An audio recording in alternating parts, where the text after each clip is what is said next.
Yeah. Oh no!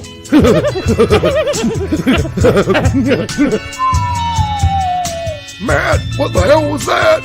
Wasn't me, coach. Welcome to the straight red card. Get off our lawn. Welcome to the straight red card. Indeed. I guess Tack forgot who the turd was. It's because on a show he's talking about Michael Cameraman kicking him off the field. You were just jumping right into that, aren't you? And in no point did he mention that his name was the turd. The turd in the background. I couldn't believe it. Nor could anybody else. It was turd, all on the side. Up in the comments. No turd. Wouldn't say turd. I guess he wants access going forward. That's all I can think of. Has to be. I mean I know we've adjusted culture at this point. I mean, we're creating lore. It'll forever be brought up. I mean, I tell you what, if we would have tried to get on that field, he would have had a bunch of fucking hog-nosed boot dudes motherfucking beat the fuck out of us and throw us off the field. you Fucking horrible, toxic motherfuckers are going down now. Yeah, well, there you go. You turds. Thank you, Berlin, as usual. The turd in the background. Here he is. Shows up every show. We don't know why. Here he is. Dedicated fan of our show. We appreciate that, turd. Welcome back to the straight red card. I guess there's an exclamation point after that, so it's more like, welcome back to the straight red card. Everything I write is my opinion. I am not being influenced by anyone. It has been clear from day one. It's not my fault you idiots believe otherwise. Nothing about your wife this time. Well, maybe. I couldn't think of anything to say. I'm running out of ideas. I could say Matt Crocker is the first Welshman to lead U.S. soccer, but I'm more sure if that's correct. But I'm more sure? Not sure, maybe. So I'll just say my wife is a whore. There we go. Something you know for a fact. All right. Good to know. Okay, there's some things going on here. Pete moved into a new place in Pasadena. He's got no roommates bitching at him, moaning at him, tell him when to fucking get off his seat, tell him when to shut the fuck up and when to do a show and when he can't do a show. Hey, we got Free Pete, right? It's kind of like Free Willy. Same thing. He's going to have a whole ocean of things to swim into and swim around now. And yeah, he was mentioning how roommates can suck. I don't know if you ever had a shitty roommate, but I've had a couple. Nope. Turd in the background says, I told Tack I'd break his legs if he ever called me the turd. I guess that's it. I don't know why Tack won't say things like that. I don't know. Thinking about it now. Anyhow, there you go. I think so Tack is a sellout? I'm not saying that. No, he's not. Maybe Tack just doesn't want to blow our horns. Let's say that. Maybe he doesn't want to, give us any what's that called? Sizzle? He doesn't want us to fry our eggs? I don't know. Maybe he's trying to be professional. He's worn a shirt. I don't know. No. I'm saying maybe he's being professional and actually calling people by their names, not the names that we applied to someone because we couldn't remember the name, and it stuck like glue. Maybe. Yeah, he didn't want to. Other option. Maybe he forgot. There's no way. There's like 100 people saying the turd on the. Okay, not 100. I'm exaggerating, but yeah, there's a lot of people saying the turd on the side. Before we get too far into it, Derek, let me pull up the bingo cards. Okay. Your friend Chubby Pecker went through all the effort of making them. Chubby Pecker. Isn't that Mitch? Yeah. Okay. Of course. I mean, who else has names like that? I don't know. I just thought maybe it might be a new dude because he keeps changing his name. Oh, all the time, yes. So, all right, here's card 3. This is the Chris Gary card. Ooh, yeah, that's. Why is it a Chris Gary card? He posted later on that he randomly selected a card with a random number generator. You're good, Derek.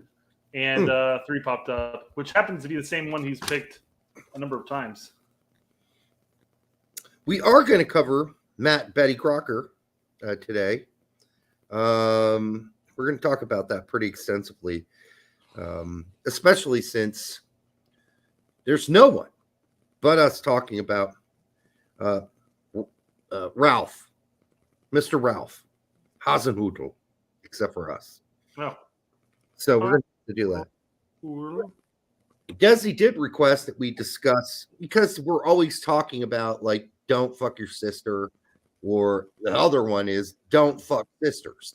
Like, if you're not related to them, I wouldn't really recommend fucking sisters, because that's it. Bad shit waiting to happen, right? That's a mess, right? Especially no. When you say sisters, are you referring to like your own, or are you referring to two sisters that aren't related to you at all? That's correct. Two unrelated sisters. Okay. Because that's going to come back to get you. Eventually, there's going to be a lot of hell to pay, right? Check. There's a lot of hell to pay for that. Between that, like if you're dating one, you fuck her, and then, but if they're twins, sometimes you can't tell them apart. I guess that's a problem. I guess that's also, if for some dudes, well, probably all dudes, I would guess, all dudes who are straight, that might be a dream come true. I don't know why we're demonetized, because quite frankly, what we deliver here is first class, thoughtful material. Class.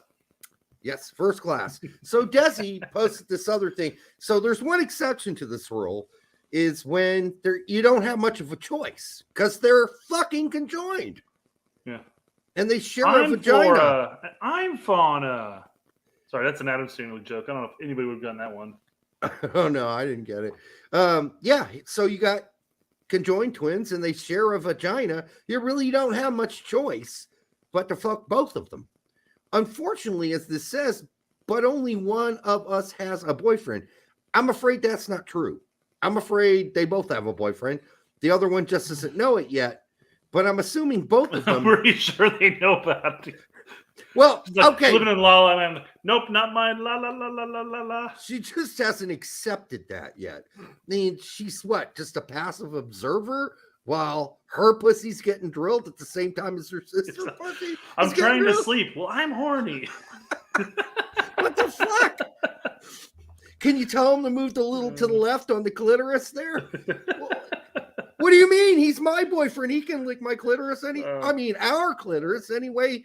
I want us to. That's got to be the most fucked up. I mean, listen, I have extreme empathy, not empathy, because I can't. I'm not a conjoined twin. I have extreme sympathy for people who have to go through life in these extreme, challenging conditions.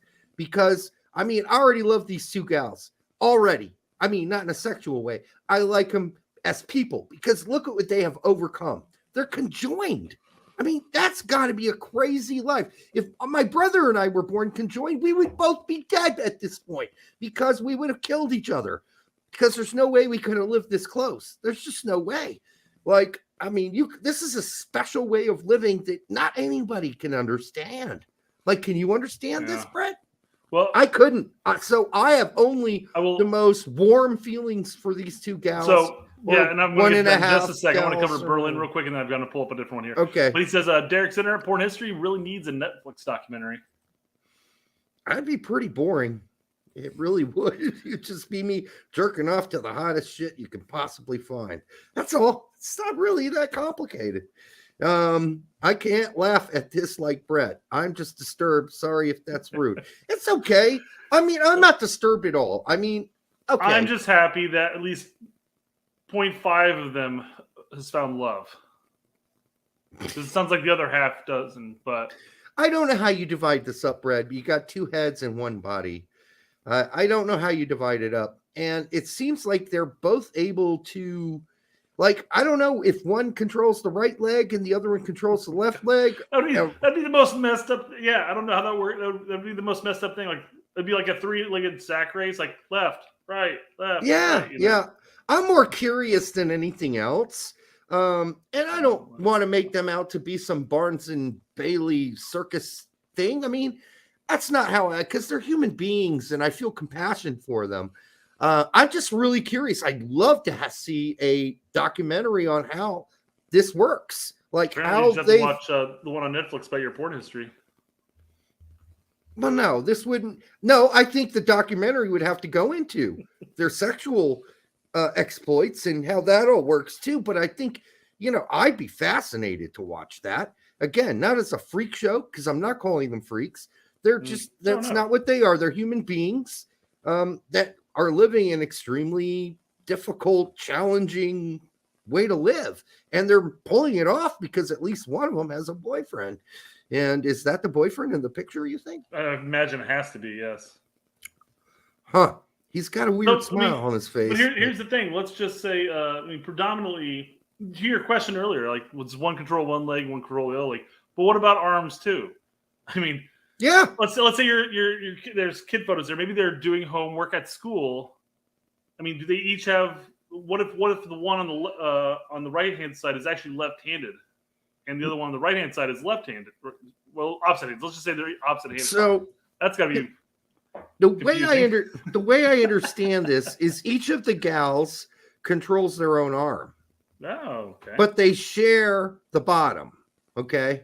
Gotcha. So the bottom's where they share. That's the vagina and the two legs. So I would imagine over time they have worked out a way to walk together. But it's so interesting whose brain controls what the most or more, who's got the more dominant brain, it's just a really curious thing to learn. I'm fucking totally interested in this story and I want to see a documentary. So Chubby Pecker does ask if this counts as a threesome, and Berlin's been in the chat saying it's not plural. They're not plural because plural would indicate on sexual organs. So they're saying that this would not be a threesome according to Berlin. No, I mean it technically it really, if you're talking about it in an existential way, it is a threesome because you've got three conscious minds, right? Yeah. Interacting in a sexual way, so three different experiences that are occurring, and in that way it is a threesome. Now sexually, if you're only talking sexually, no, because it's only one cock and one vagina, and that's not a threesome. But I think as an existential experience, it certainly is a threesome because you have three consciousnesses at work here. I don't know, fascinated as hell, would love to see a show on it. Not because it's a freak show. I'm just curious. That's all. I'd love to know more about how this works. And I am compassionate. I am compassionate for people who have to go through life in that sort of incredible, must be an incredible challenge. Well, you know who is against three ways? Your mom. Probably. Tony O'Connor. Probably. You're not sure, but probably. There's like a 90% chance your mom is against threesomes. Yeah, I don't want to speak for her, but no. That's awesome. I'm glad you're taking a conservative route on that. Here you go, Derek. Antonio Conte on optimizing sex before matches. Oh no. You got to read it in his tone too, Derek. It should be not last long. You should make the least possible effort. Therefore, the effort should come from your partner. Do it preferably with your wife. Then you are not obligated to perform impressively. Oh my God! So basically, before matches, get your load off, but don't put a lot of effort into it. Just do it. Just ask for a reach around, and that's it. I guess that's it. Man. Well, I mean, look, that's for the old school guys who still believe having sex the night before. I mean, listen, if it's just like an hour long or 45 minutes, I don't think it's going to tire you out that much. If you're doing it for like one of those long nights where it's like a 4-hour session, yeah, I'm sure that's going to wear you out. I'm just saying, we're talking about, peak physical athletes. I don't think having sex the night before is going to tire them out before the match the next day. I'm pretty sure they're going to be, maybe if they had it in the locker room minutes before kickoff, then we could talk. But can I say something? You could try. Do it preferably with your wife. That's going to take way more longer. Way more longer. That's way more longer. It's going to be much. You need to purchase a whore. I mean, fuck someone you're just totally, hot on, who's not your wife, and you're banging her for the first time. That's probably going to end quicker, much quicker. Not the same chick you've been banging for 10 years. I'm sorry. That's going to take some time. And there's no way you're going to convince her, hey, baby, some of these wags. I just need a quick reach around or a quick. Why not just jerk it? There's the other option. That's it. The practice before the game. It's the day before. All right, today's going to be a light cardio. And then everyone to the bathroom, and you need to jerk it before you leave. Oh, I mean, jerking is pretty low maintenance as well. But, you're really cutting out all the effort if you're asking somebody else to jerk it for you. Then you're just like, I'm going to lay back, you jerk it. And that, I guess that cuts out all the major effort. But I really don't think like a 45-minute stint is really going to wear you out. I mean, unless you're one of those crazy motherfuckers that's like, bam, bam, bam, bam, for 45 minutes. Yeah. Then your wife won't have much of a fucking pussy left either. So you better calm down on that. Can't do that all fucking night. Sometimes you got to be. All right. Some slow and smooth got to be in there too. Like that. That's like, even better. All right? Know what's to not take smooth, a breather. What's that? You know what's not smooth, Derek? Is sandpaper. True, that's very true. Don't utilize that when doing that. Don't use sandpaper. No, what's not smooth is USSF's marketing team. They're not smooth. They're not smooth at all. Because here comes one of their sponsors, Ritz Crackers, the official cracker of U.S. soccer. Is it a picture of Berhalter? It should be Berhalter. Oh, come on now. Seriously. Oh, who thought this was the best idea? Alex Morgan is the official cracker of U.S. soccer. All right. Well, oh, no. Calling her names already, I guess. Yeah. That's a pretty bad case. Come on. That's isn't there another name for crackers? Like, isn't there like a fancier name for cracker? What do they call those crackers that are all fancy and shit that you get at the store? They don't call themselves crackers, do they?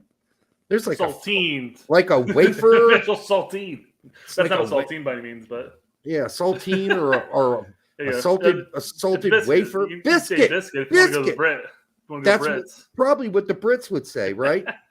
Official biscuit of U.S. soccer. Yeah, but then nobody would know what the fuck they're talking about. What about a wafer? I said that, Jeff. Great minds think alike. Wafer is what I said. Yeah. All right. I hadn't seen that. I hadn't seen that. Okay. Well, let's bring it down a notch. We got our jollies off there, right? Oh yeah. Did you come in your pants? Yeah. Jizz in my pants. We had a little sex talk. We talked about the official crackers of U.S. soccer. It was that picture of the two gals at the beach, wasn't it? All right. On a more serious topic, Derek, who's your favorite MLS journeyman of all time? Jermaine Jones. Yeah, went to the Revs, brought them up. Went to the Colorado, brought them up. But you already knew Jermaine Jones is my favorite American player of all time, right? Sure. And then he went to LA and it didn't work out real well. But, for two teams, he gave them an amazing boost. And while he was on those teams, they were the best they'd ever been for some time. So I'm going with Jermaine Jones. Best journeyman. Soccer Dad in Cali says his favorite is Alan Gordon. I don't know. He's moved around a bit. Yeah, so a lot of guys. I had a different choice here. Yeah. I went with Kai Kamara. Now he's with Chicago, so I'm a little biased. But look at this. Look at all those teams. All the red dots I put there. Those are all MLS teams. He's got to be like the most journeyman of journeymen. Yeah, he scores double figures. To a league. Good Lord. He has 11 teams. He's played a part in 11 teams. That's over half of the number of teams that are going to be in the MLS playoffs this year. But you want to know why? Why? He's an asshole. Anybody Scoring that's goals. ever played You know with Kai Kamara has always said he's matured now. They've always said he's an asshole to play with. He's an asshole teammate. Derek, as a Chicago fan, I don't have that luxury of saying I don't want an asshole playing for my team, even if he's scoring goals. So Kai Kamara is scoring goals for Chicago. He can be the biggest dick on the pitch. I don't care. He might have the biggest dick on the pitch. It's possible. I'm just I saying. said that. I thought it too. Yeah. The problem is he goes around bragging about it. That's the problem. And so after a while, people are like, man, get your dick out of my face. Just get out of this team. And yeah, I mean, he's just not been a real good teammate wherever he goes. Now, some people will debate that. They'll say, well, that's not wherever he's been. That's true. He has been a good teammate in certain teams where he's settled in. Everybody's kind of got used to his behavior or whatever, but then the coaches have to fucking get used to that shit too. And he's a really outspoken, emotional dude, from what I've been told. So take that with whatever grain of salt you want. Massive grains. I mean, usually if people have been telling you that for like 10 years, you start to believe it, right? And that's what I've been told. So there you go. What else we got? Well, we're up to your favorite segment of the show. Oh, yeah.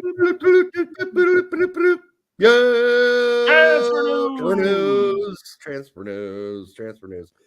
Yeah, not my favorite. Okay, Jurgen Klopp is reportedly an admirer. Oh, for Christ's fucking shit. He's got eyes. He's reportedly an admirer of 20-year-old U.S. men's national team and Valencia midfielder Yunus Musa. Thank God Yunus Musa's over the age of fucking 18 now. Seriously, I mean, he's an admirer from afar. Ooh. What is the legal limit? What is the legal age limit in England? I like his cute little ass, whereas Klopp would say he's got a wonderful ass. Osh. And is a summer target for Liverpool as they look to rebuild their midfield. Bullshit. The club believes he would fit perfectly into their style of play. Fucking bullshit. Inter Milan are interested as well. Fuck. Bullshit. I'm sick of this shit. I'm sure they have people, but come on. We talk about some transfer news, international transfer news. Buchanan apparently is being scouted by Inter Milan as well. Oh, well, hey, before you leave Musa, Valencia won today, okay? Yes. They're now out of relegation zone. A late goal. By a 19-year-old, apparently. They beat the Kyle Laden Valladolid. God, that word's hard to pronounce. Valladolid. Berlin, the MLS Honduran you're thinking of is Ruiz, and he is massive journeyman all over the place. But don't they have to be American, the one we're talking about? I don't recall if it was American. I just thought it was a favorite MLS journeyman. Yeah, I don't know. If we opened it up further, I'm still going with Jermaine Jones. So anyhow, just want to say Musa and company, they're out of the relegation zone. He's Guatemalan, by the way, Ruiz. And he is, yeah. So, you're looking at quite possibly them being safe from here on out because the three teams that are in the drop zone are absolutely wretched. So they should survive. And in that case, things will be different because Valencia are going to ask for a way higher price now. To get, now that they're not going down? Yep, exactly. So it all depends. So good luck to Jurgen Klopp in signing him. I don't think they're going to, but that's fine. I don't know why we keep seeing the same fucking rumors constantly. It's so fucking annoying. Do these guys ever wake up, look in the mirror and go, I'm not going to be full of shit today, and I'm not going to post this crap about admirers and, what's the other word they use? They're monitoring. Not going to say words like admirer or monitoring today. Just not going to say it. But here we go. Another one. Well, Derek, good news. We won't have to cover the fact that AC Milan is not going to take up Dest's option. We knew because there's talk already. Yeah. Of him moving to the Bundesliga. Yeah, that wouldn't be a horrible move. Union. I don't know how Union Berlin is going to afford him. But Barcelona's probably going to they're going to loan him. Failed stint at FC or AC Milan. Just take him. We'll pay you money. How about that? Yeah, I mean, if it's a loan, they can afford it. And, they are in third place, so they're going to get some European football as long as they can hold themselves up there. And, he's got an American teammate there, PFOC. Mm-hmm. So we'll see what happens. I like this move. It's a rising team in the Bundesliga. They look like they have a bright future as long as they can hold on to Becker and some of the other dudes on that team. And I'd be all for it. I'm all for it. I'm giving my approval. If I know Berlin talked about it. Union fans would eat the pretty boy alive. Basically, he's not that pretty. His response to this, and probably scroll down and find it. But he talked about basically how Union Berlin fans cherish the hard workers over the super flashy. So, well, here's the thing: he can be a hard worker. We saw it at the World Cup. True. So he keeps playing for these, illustrious teams, and I guess he doesn't think he has to work hard. Well, I guess he goes to Union Berlin. He's fucking going to be told this is what you need to do, and he'll know that going there. This is not Milan. This is not Barcelona. This is not Ajax, where he gets his balls fluffed every morning by a 19-year-old intern. He's going to have to show up and work. All right. Right, exactly. So, yeah. All right. I'm fine with it. I am. Make him work. Make him work. That's what I say. Give him a challenge. Ask him to do something he's never been asked to do before, except for when he's wearing a U.S. uniform. I know there's one more rumor coming up, but I forgot who it was already. But let's see. Behind door number 3. This one's just for Derek. All right. Larry Henry Jr., one of my favorites, says Bordeaux representatives were reportedly at Antalyaspor's last match to watch U.S. men's national team forward Haji Wright. The League Two side is currently in the final promotion spot, holding a 1-point advantage with 6 matches to go. Wright's 15 league goals are 4th most in the Super League. That was my 1950s version of sports announcers. It's quite annoying because I read it like that because this is annoying. Listen, it's believable. It's believable. I don't think Larry had to say all that other shit, but he did. And it's possible that could happen. I'm not. This one is believable. I'm putting it down as believable. Not going to shit on it. It wasn't even that they're just keeping track or they have got eyes on him or they're monitoring. It's reporting that they're actually at the match, looking at him and judging whether or not he'd be a good fit for the team. So maybe this is more legit. Is Larry still at SBI? Is he still writing for SBI? Yes, he is. Yes. Managing editor. Okay. Then I'd say you could probably trust this one. Yeah. I mean, if you're out on his own, I'd probably still trust it. Larry doesn't usually spurtle insignificant sperm all over the internet. So I'd say his little waxing the dolphin here is probably worth a slurp. If you're into that kind of thing. Mm-hmm. All right, next. Okay, well, let's branch away ever so slightly, away from transfer news to rumored to not be moving nowhere anytime soon. Mauricio Pochettino has told Chelsea he wants to keep some of the players who haven't played much under the previous managers. Most of all, Christian Pulisic. Well, good for you. I haven't heard that quote. I'd like to see that as a quote, motherfucker. I'm glad that he said it. In theory, that's what he said. Do we have an actual fucking quote of him saying that? Or is this just something that grew out of your anus in the morning? Well, it's going to be difficult for us because it's all in Italian. Italiano. So we don't know if this is something you can rely on. If it were, we'd say so. But this one, not so much. I'd like it to be true, but it could. Yeah, again, Chris Gary's got a good point. This could be just to drive the price up if he becomes the manager, which, we don't know whether that's going to be the case. I think it'd be a great choice by Chelsea. I think it'd be a great choice. Nagelsmann would be a good choice. If this was a quote, he's like, he'd like to keep some of the players that haven't played much under previous managers because the players that have played under previous managers currently have Chelsea in 11th place. Yeah, the new ones suck. Maybe we try something different. Oh, I'm sorry. The new ones suck except for Enzo. He's fucking fantastic. He's got fucking gold lining the inside of his colon. But you know what? I get it. He can't rescue this piece of shit team by himself because they play like fucking clowns. It's a total fucking embarrassment.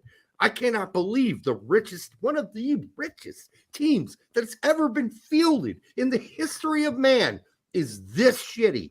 You got to have no character, no self-respect to go out and play like that, the way they play. It's embarrassing. Tax got the explanation as far as why Chelsea's tanking so badly. Lampard is putting out lineups as if Bowley told him to tank it so they can get the number 1 draft pick. That's going on now. And it's called the NFL draft pick. But Todd Bowley could be confused. It is possible. It's like, hey Frank, what if we just like lost a bunch of the matches? Would we get better players? And Frank would say, he'd say no. What's the fuck? What the fuck? Todd quit being a fucking lunatic. Wanker. Oh, wanker. Quit being a muppet. Quit being a muppet, Todd. All right, what else we got? That was a great one. I like that one. That's Tack did good on that. He did. He did good. Yeah, it's very good. I feel like I feel like I have like this anti-tack vibe tonight, and I don't want people to take that the wrong way. I'm not. I'm just sort of, just kind of busting his balls a little early in the show. Bust over Leeds since we're talking about EPL now. Psycho Yank says Patrick Bamford seeing Leeds fans blame Americans for the club's troubles instead of him. Well, not after the last game, because McKennie got right back on to the good side of all Leeds fans again. Because they're all like, wow, he really played well after he played like shit. And they're all saying, well, it's probably because, he put out that quote and he realized that friend of his was making him look bad. And then he played bad and that made him look worse. So then, we had the McKennie quote come out, right, on 29. And that sort of, I guess, cleared the air for McKennie. And he did it in a very friendly. Well, I guess while we're talking about it, let's pull it up, I guess. Yeah, we got it. Because it's relevant to what we're talking about, right? So yeah. McKennie says, I just wanted to clarify that things said yesterday have not come from me. When people look to defend you, they generally do it from a place of love. But if I have something I want to say, it will come directly from me. As always, the support in Ellen Road yesterday was amazing. Let's fight together for the next 5 games and keep this club where it belongs. Well posted, McKennie. That is a fucking great post. Well done, sir. That is the kind of post you needed to put out. You put it out. You didn't shit on your friend or anything. You just said, hey, man, he's saying things because it's his opinion and it comes from a place of love. Well done. Yep. Everybody comes out of this smelling like at least a little less than, a rotten pair of, go ahead. I was gonna say, I feel like there are definitely some people who are reading a little bit too much into this. My take, for sure. My take from reading this is that he's literally saying, "Hey, anybody who's talking stuff on Twitter or any social medias, not talking for me. That's their opinion, Yeah, and he alludes to Diego here by simply saying, "Hey, he's doing it out of love. I mean, he's out there to defend me, doing it out of love." We had Diego on Monday, and we talked about stuff, and he had talked about how he didn't come out really until he started getting bombarded with a bunch of racist comments and hate about McKennie, and then at that point he's just like, what, fuck it, Wes won't care because he's not going to be here in the summer, Yeah. So, I don't know. I see this as basically McKennie trying to cool things down. Like, hey guys, calm the fuck down. I'm here to help win. Let's continue driving towards keeping Leeds up. And then he played like he did. this week Yeah. and He dispelled needed everything. to, though. He needed that badly. He did. Yeah. He was one of the better performers on the field. Roca even played well too. He was I think second highest rated, behind Harrison. I think it was Harrison. Don't hope you didn't get that off Foot Mob. Probably did. It's garbage, probably. But in this case, it might be right. Listen, McKenny played really, really well, and just sort of dispelled this idea that he's not interested, because everybody was saying, when I say everybody, I say Connor, I say Joe, the guys that I watch when I'm trying to follow and catch up with Leeds news, they were like, listen, he didn't come out and play like he cared on the weekend. And then they said the opposite, right? Mm-hmm. This week. They're like, well, that's the McKenny we need every game. Yeah. And if he continues to play like that, then he'll be fine. But they didn't beat Leicester at home, and you're totally correct. But they didn't lose to Leicester at home either. Well, they needed that win. 100%. Yes, I know. I know who they're playing moving forward, and I know it's not a very favorable schedule. The way Everton are playing right now, because they lost to Newcastle today, 5-1? Oh, they got curb stomped, yeah. And then Bournemouth beat Southampton. So Southampton are done. Their goose is they are finished. So that's one team you can count on being at the bottom. And I think you're getting close to counting on Everton being at the bottom, which is almost, it's incredible for me to say, because Everton, in my whole soccer lifetime, has been in the first division. So, yeah, 2 points separate 16th to relegation. Yeah. There are 4 teams that are vying for 2 spots, basically. West Ham is probably sitting a little comfortable with 4 points over. It's the bottom 5. Yeah. So at this point, Leeds has to get results, and they have to pray to God that these 3 teams start tanking it.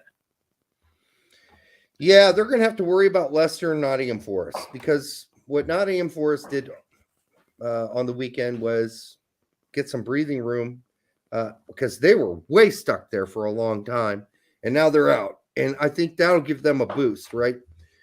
They got a manager that really knows his team well, so I think they're going to be competitive. Leicester shouldn't be there in the first place. So those are the 2 teams you would think you got to worry about. Now Everton, you would think, okay, well they're going to be really good at home, but they weren't today. They got their asses killed at home today. And if this is how Everton's going to go out this year, then I think really it's between Leeds, Nottingham Forest, and Leicester for that final drop zone spot. So, it's going to be crazy. It really is. Every morning we're going to wake up and go, wow, what the fuck? But yeah. Well, Weston just needs to keep putting in those performances. Obviously, I doubt, even if Leeds stays up, I doubt he's going to come back to Leeds. But I don't think that's necessarily what Weston wants anyways. And I know there are a lot of people who are like, oh, yeah, Diego's just looking for attention or whatever. I think if you were looking for attention, he'd be doing it on bigger platforms than our show. All right. So, and maybe you would say, well, nobody else wants to talk to him. That's not true, because they have wanted to talk to him in Europe. They just don't want to talk to him here. Our media here does not want to talk to him. And he's talking about going on to Herc's show. Yeah, maybe so. So that would be an exception, but Herc is always the exception, right? Yeah. Was there interest of him going on Jimmy's show, or were we just saying that? No, we were just talking shit. Okay. Yeah. I don't know if Jimmy's ever even talked about having him on the show, honestly. Sure. So, all right, what are we doing here? Criminal negligence not to have McKenny in the box for corners. Oh my God, you're so fucking. This is the best tweet we've read all day, because this is an indictment on fucking Grasses. This cannot ever happen at the 89th fucking minute of a game. Why? Why is McKenny not in the box? One of the best fucking headers in the game today. This is atrocious. This is fireable This is fireable video. He brings up the best point. It's like, did they bother to scout him before signing him? Yeah. Like, dude, get in the box.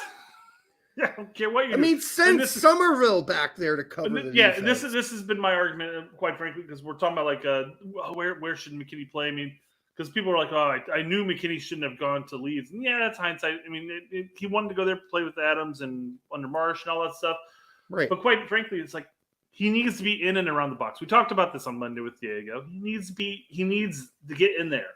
And people are like, well, you know, where would you play? Where would you play him, and who would you take off? I'm like, well, I'll take Bamford off, push Rodrigo up, and then throw McKinney as the quote unquote 10, even though he's not a 10. But he's an offensive-minded player who's going to be in the center of the pitch. That's going to get into the box. Don't make me see 10-8 again. But you know what? You got a set piece. He's got to be in the box. 100%. Unlike Aronson, yeah, who trembles when he enters the box area and he begins fondling in that area.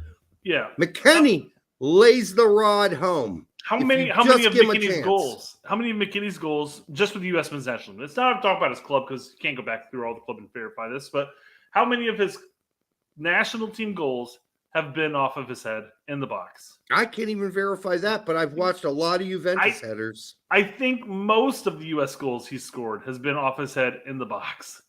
Juventus too. Yeah. So, all right, Chris Gary for $4.99. Thank you, brother. Brotherly love from the Straight Red Card to Chris Gary, as always. Gracia is much worse than Jesse. Much worse. Sorry, not sorry. And Leeds need Tyler too. Preaching to the choir. Yeah, I mean, listen, not having Tyler there has been very enlightening, right? Mm-hmm. And if you're Gracias and you're not playing Willie Nanto, this fucking makes no sense. It just makes no fucking sense. At all. How? None. No sense. No sense at all. And, you know, I mean, there are other things that he's done that makes no sense. I mean, he played Christensen again. He started Christensen. Christensen is fucking god-awful. I mean, as far as just Leeds is concerned, I mean, the fact that Aronson's getting more time than Nanto is beyond me.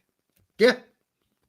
I mean, listen, I love Aronson as just much as the next red-blooded American.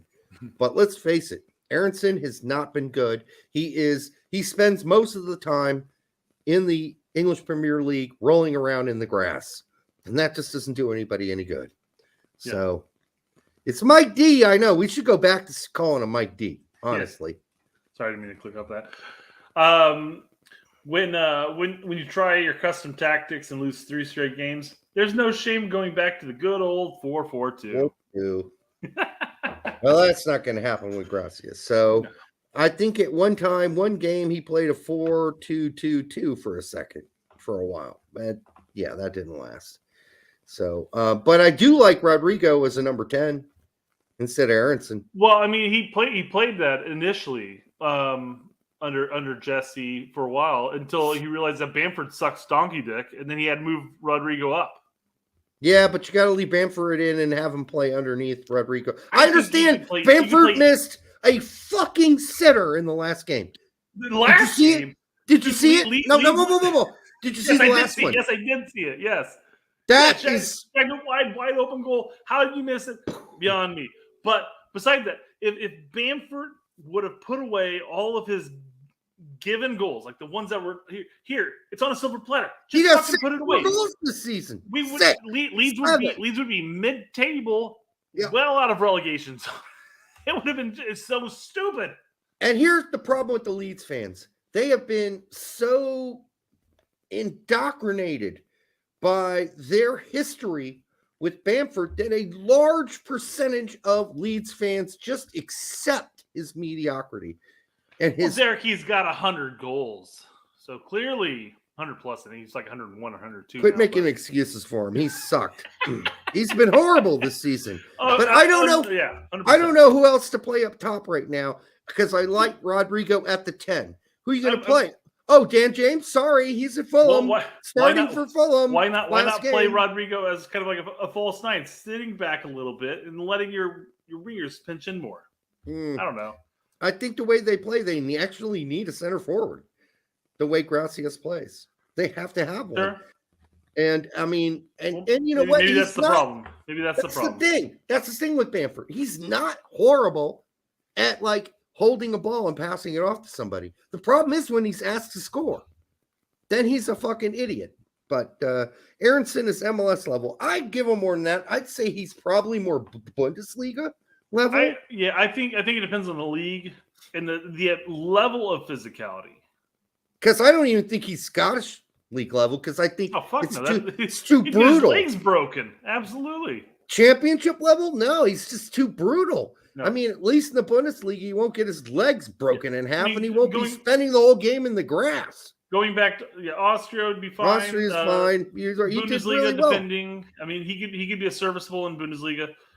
It just he can't the physical unless he bulks up a bit and mans up, grows a couple man marbles.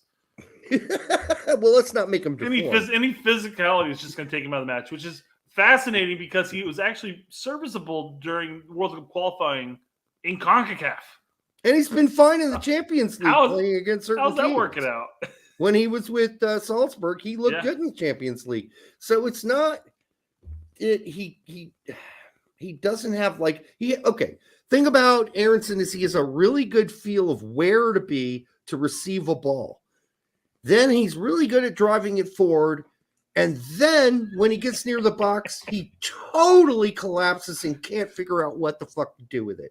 So that's a problem. He falls down at the slightest breeze. That needs to be fixed. So, but his general idea of I need to be here in this space to receive a ball to move it forward, he's really got that down. The problem with him is, and he's really good at the gegenpressing shit.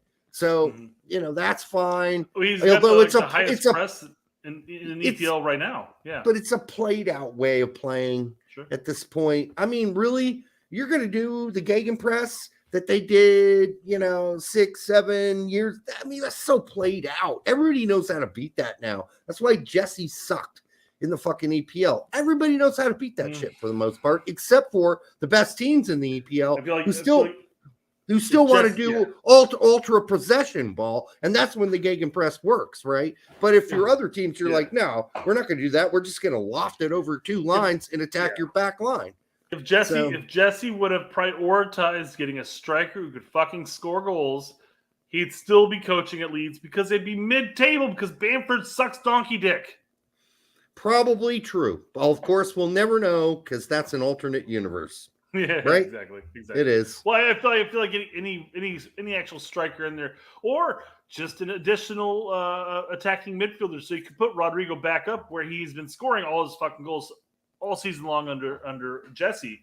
How about you had Jordan Pefok as your center forward instead of Bamford? It could work. I think that they might still be in mid-table somewhere. You know what? And the amount of goals that Bamford missed all season.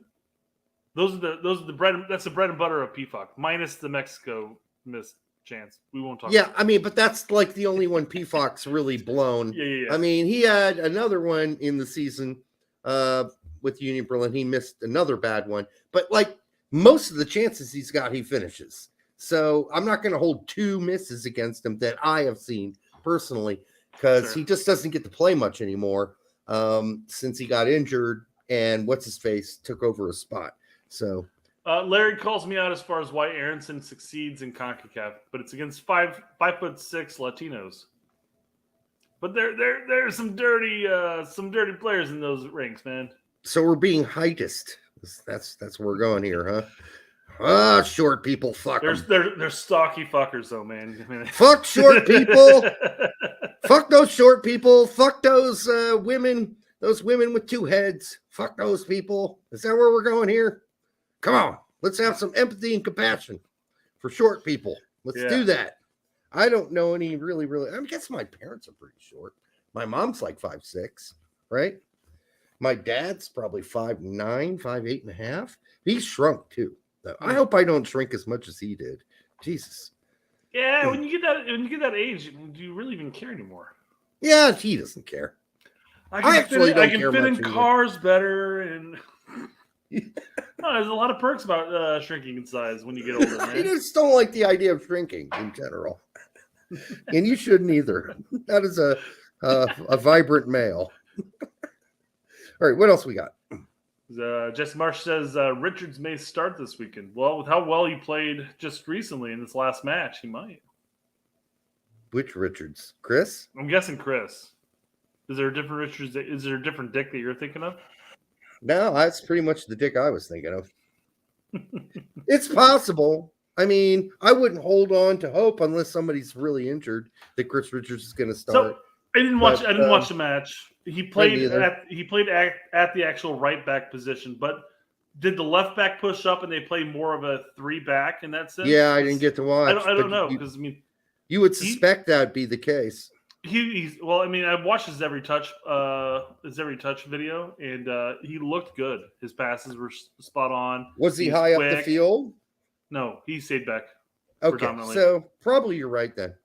He's like the guy they said, hey, you stay home.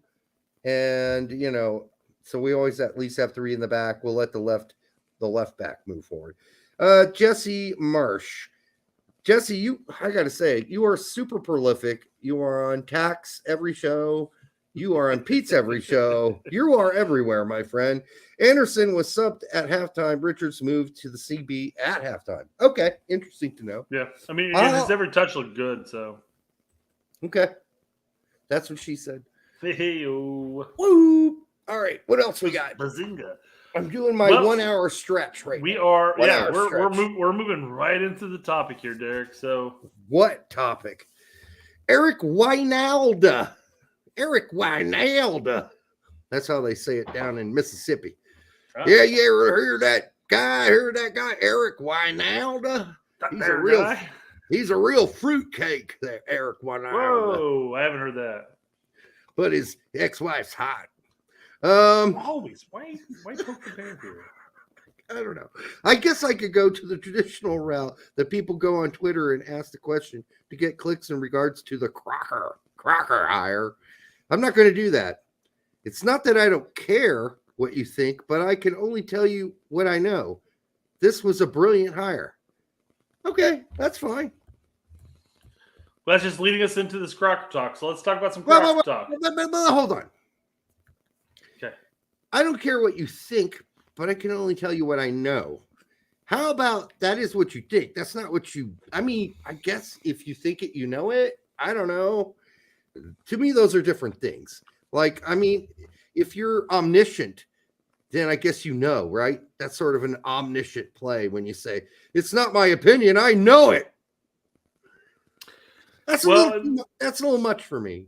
But that's Eric. So there you go. I don't mean to read into Eric's take here, but my guess is that he's applauding the fact that it's a brilliant hire because it's no longer the old boys club, and they're branching out of the system. It seems like. Okay, but that's a really low standard. Like if they hired you or me, we're not part of the old crew either. Well, yeah, we're talking about a guy that at least has some background. And that guy Brett Corbett? They hired him as the sporting director. And I don't know shit about him, but I know one thing. He ain't a part of that old crew. He's got over 200 videos on YouTube. He's the shit. And his wife's got some big titties.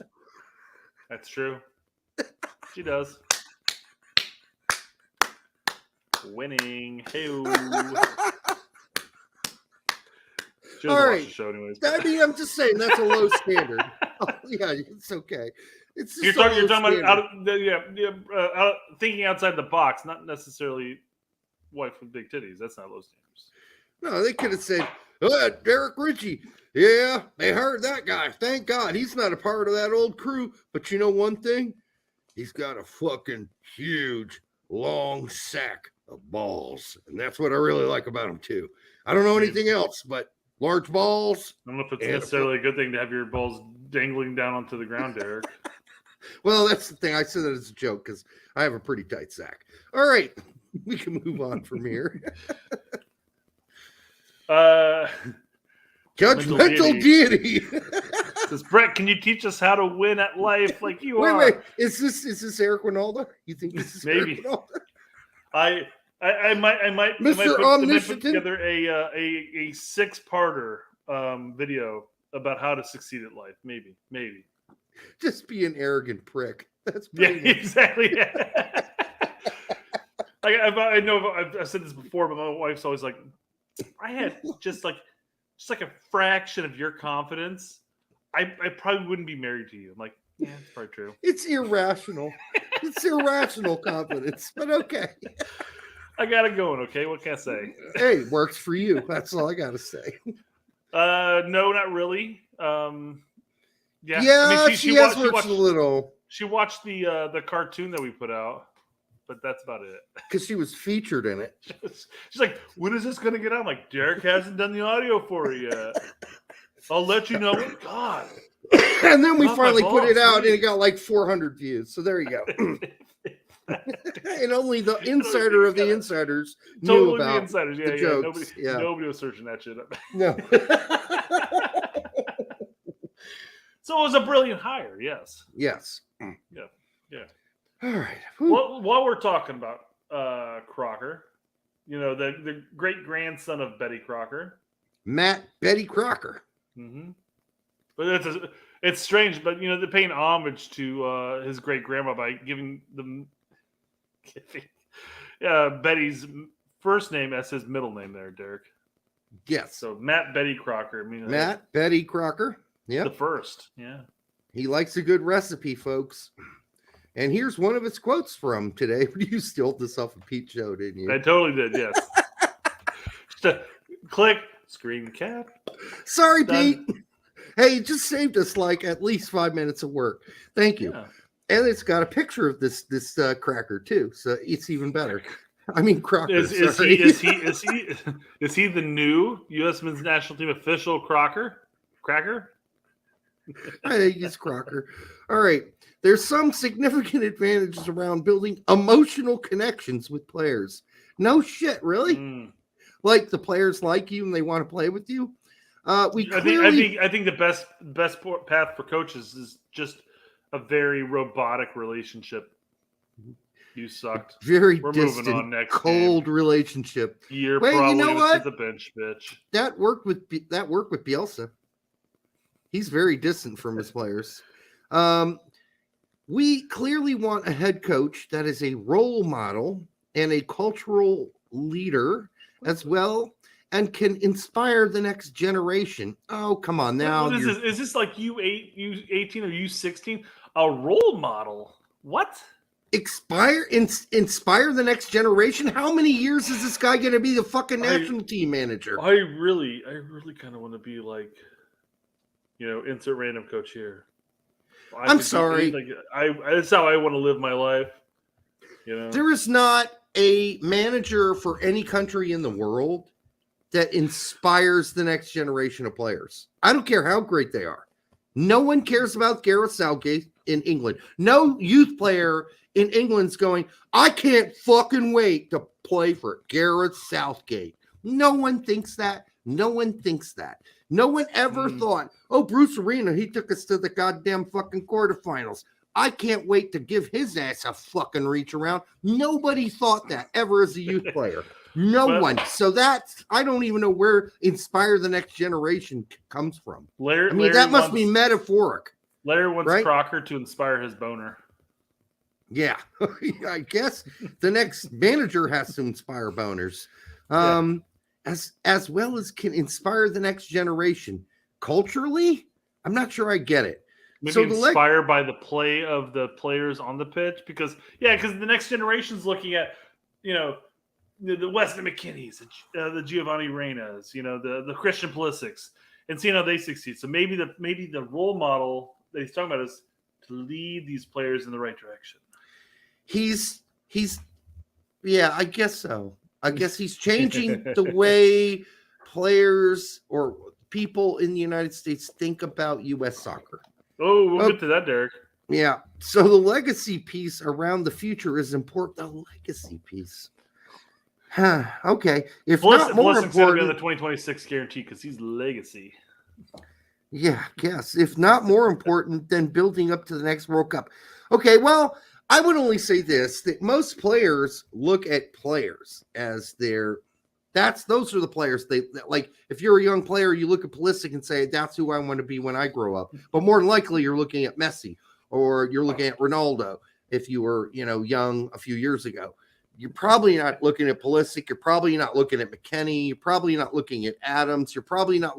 You're looking at the best players of the world. But what you're saying is that the coach needs to somehow build a legacy that everybody else wants to be. The young players are attracted to. And I guess this is gobbledygook to me. I guess before we move on to the next quote, let's talk about the legacy that the previous coach built. Berhalter? Yeah. Do we have to? Well, let's do this. Yes. The United States men's national team is being held back by the idea that it needs to change how the world perceives the team. You know what? Who wrote this? Parker Cleveland? You owe me some money, Parker. You owe me money, motherfucker. Because I tore this shit up. I've been watching the Straight Red Card for years here, and I'm writing my articles based off what they say. That's what it sounds like. Well, it only took them a year? When did we rip that to shreds? A year ago. From the get-go. I mean, 2 years at least. Parker, that started coming out on the socials at least 2 years ago. Why did it take him till 2023, April 27th of 2023, or anybody in the fucking U.S. soccer media to say that? Why did it take him this long to say the obvious when it was up on the PowerPoint and we covered it a year and a half ago, 2 years ago, or whatever the fuck it was, year ago. I don't know what it was, but somebody should have said something. Like, that's bullshit. So that's not your priority to change the way the world perceives U.S. soccer. Nobody fucking cares about that. No one cares enough about us to waste their time about their feelings about us. Our job is to build the best team that we can build and to take steps to get better. Fuck it. If we get a lot better and they still think we're fucking pieces of shit, who gives a fuck? Who cares what they think? It was one of the most annoying things I've ever seen, Brett, and to this day, it'll still list as one of the worst quotes, one of the worst PowerPoint quotes I have ever read from a U.S. manager. Fucking moron. So Derek, fuck! How would you describe this defensive move we're watching here in this picture? It looks like Adams is trying to slap it down, and that Zimmerman is about to grab Adams' asshole. Oh, see, I went a different route. I assume that this is the equivalency of Zimmerman pushing a friend into the path of a bear so that he can get away. Well, his hand's not quite there yet. It's like, go get it. He wants him to. He's willing him to go, but he's not yet touched him. So there you go. Yeah, it didn't work out. So yeah, I'm glad. I'm gonna give Parker credit here that we finally have people at SB Nation and so forth that are finally coming to the same conclusion that we all came across. That the concept that how the world perceives the team should mean dick. Right. Dick. I'm glad they're finally coming across it now. I'm going to be, Parker, I'm going to be emailing you. I expect a check in the mail in the next month. Mm-hmm. Thank you. All right. Clearly, it would be advantageous if that candidate was American manager. However, my job is to source the best candidate across the world, so fuck off. Did he add the fuck off part, or am I seeing things? Oh, no, I think that's an extended quote, though. Okay. My job is to source the best candidate across the world, so fuck off. That was left off. So that's a really good statement after the fact that he did say in a CNN interview today that Berhalter was still a goddamn candidate for this job, but it doesn't sound like it to me based on this quote, but I could be wrong because, I don't know whose balls he's jiggling in the background. So, I mean, Blair's asking, why is it advantageous? Well, it's advantageous because most likely they speak English. Because it's really not that advantageous. It's not that advantageous anymore because most of the players who are going to play in the 2026 World Cup do not play in MLS. And the coaches that are most likely to be hired by U.S. Soccer up until this moment were fucking MLS coaches, including the Philadelphia coach. So, and I think that's dead in the water here at this point. I don't think we're going to see that. And I don't think we're going to see a whole bunch of people. And I don't think Matarazzo is up and he's a part of this interview process. So he's out. He's basically told us that he's not. Right.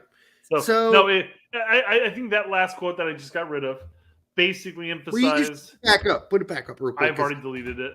Oh, fuck. I got more to talk about. Premature. Right. I'm sorry. Premature. What do you call it? What did you do? Elimination. Premature elimination. It's good that you didn't use the ejac part. Yeah. No, because there was nothing ejaculatory about that at all. You actually, you cock blocked me. Probably. Yes. Well, you know what, Derek? Go ahead. I got you covered. Hold on. What is that right there? Oh! It turns out I was prematurely blaming you. Bam! All right. Clearly, it would be advantageous if that candidate was American. However, my job is to source the best candidate across the world. The question that we should go to now is who that best candidate is, Brett. Doesn't have to be an American. We just found that out. And it's not going to be. Because, okay, we already talked about Berhalter, right? That's not going to happen, we don't think. Yeah. Right? Marsch. Jesse Marsch. Wrong person. There we go. So you're saying that it's not probably going to be this shiny head. Not based on that quote, and not based on other things that he says in the quote, his other quotes. It doesn't sound like Berhalter's the guy. It actually, the next quote is the quote that strikes down Berhalter. He did mention that Berhalter is still an option. He did, but he only said that to kind of give the Greg fans a little bit of I don't know, hope. I don't know what he's doing there. I mean, he's just he's placating to the prior administration and doing a little ball gargling. That's what he's doing there. But I don't think he's minding serious. The satchel. That's all it is. Because if you read this quote, Greg's out, right? We want to create a leader. Well, Greg's already a leader, right? Greg's one of the top leaders of the world. He went to the immoral leadership fest, right? He hangs out with the most immoral leaders ever in a conference. He's one of the major speakers at the immoral leadership conference. So he is already a great leader, just an immoral one, but he is one of the greatest leaders we've ever had. He reads all these leadership books, according to that article that we read by what's his face.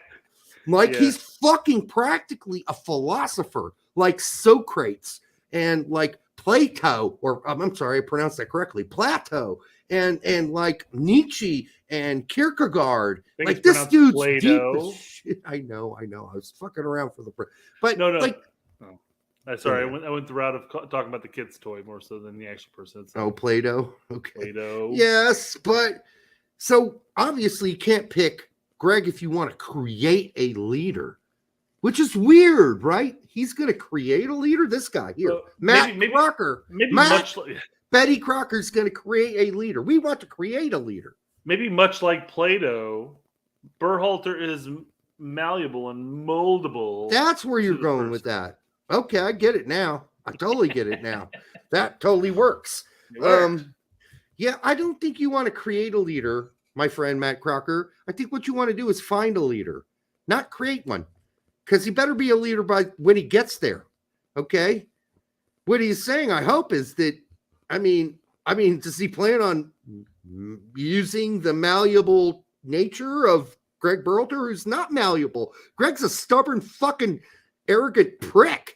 He doesn't want to be molded by anybody but that guy that's the leader of the fucking immoral conference. How do you think the USF's going to mold Berhalter? I mean, do you think? I mean, we've seen ghosts, so they do that, but I mean, other people do that, and you never know. He might be moldable. Didn't Greg already create the leadership council? So he wants a guy who can develop player ownership. Greg's already done it. He's created the leadership conferences that totally chewed out Reyna and told him he was a fucking, wastoid punk who needed to apologize to the whole team. It's like you got to imagine you have this gathering of CEOs of other companies and organizations. Like, we really need to bring in this national team soccer guy, right? No, the only reason he's gonna be the linchpin here, right? The only reason that he was invited to that conference, that's based on the article that we read, is because he's really good friends with the guy who hosts the conference, right? No. Yes, and the guy who wrote the book. And like, remember, they hung out on the porch. Holy shit! They hung out on the porch, and they were only supposed to be there for an hour, but they stayed there like until 5 a.m. and all that shit. And they were like, slurping each other's fucking ass cheeks. I mean, it's just fucking freaky what they were doing there. Like, that whole article tried to make Greg out to be a fucking philosopher king, which he certainly is not. Then he says that can give players trust, and someone who can give players trust and responsibility. A coach that is vulnerable enough to ask players questions to get answers to move the program forward. That's not Greg.